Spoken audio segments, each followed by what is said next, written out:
Right, so the question was about how I was able to gain access to some of the people affected by it, including the al-Awlaki family and then high-level government officials. Well, one interesting thing, just by sort of full disclosure, if you read some books on this subject, they're, and Bob Woodward is the master at this, they're sort of based on official leaks, that occur from the administration and from the highest levels of power in the United States. And I mean, I read those books because it's fascinating. I never get to talk to those people, so. But a lot of those sources that I have in my book, some of whom I've given alternative identities, are guys much lower down the food chain. They're the guys that are doing the operations, or helping to plan the operations, or in the control center when the operations are going on. And so it's a very different window into how this works. A lot of times the guys lower down the chain know a lot more about the operations than the people sitting at 1600 Pennsylvania Avenue in the Situation Room. So I more roll around with the ordinary folks in this, and those are my sources. I don't claim to have high-level sources. As far as like getting to know the al-Awlakis or others, a lot of times it just requires sort of going there.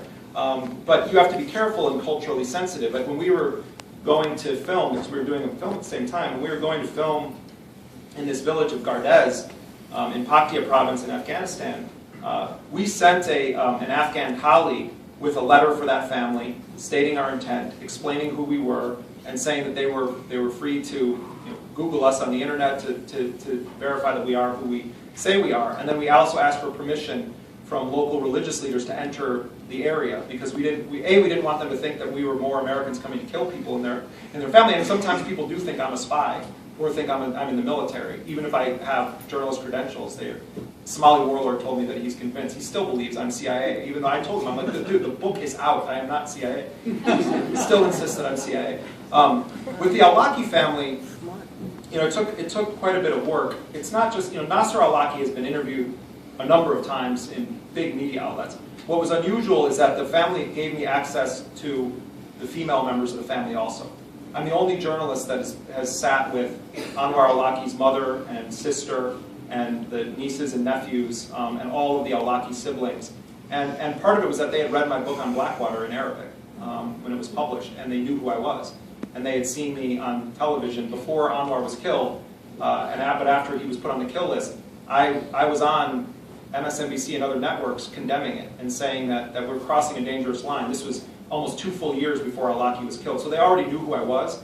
And the first time that I met them, it was a bit of a stiff interaction, but the more I went back, they welcomed me into their home. And then eventually I was there during Ramadan, and I kept the fast with them during Ramadan, which was very difficult, because no water or food during the day. And every single night that we were there, they would invite us then for dinner. And we also had Rick Rowley, the director of our film, he and I developed a human relationship with some of the children in the family and some of the siblings that has nothing to do with this story. Anwar al-Awlaki's brother Omar is a beekeeper, an organic beekeeper. He makes some of the most expensive honey in Yemen.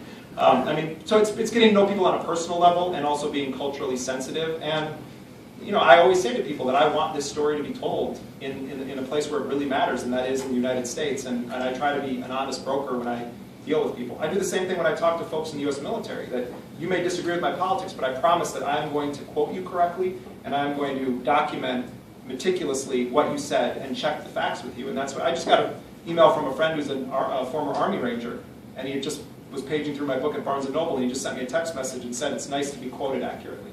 And I take some level of pride in that. Yes, sir. Could you just briefly explain the law that you referred to about whereby American citizens can be held indefinitely? Oh, yeah. He was asking about the law about how Americans can be held indefinitely without charge. It's the National Defense Authorization Act, which is an annual. It's passed annually, and there are provisions that are in it that are being challenged in court right now by a number of journalists, Chris Hedges among them, because there is language in there that indicates that the government is asserting the right to hold Americans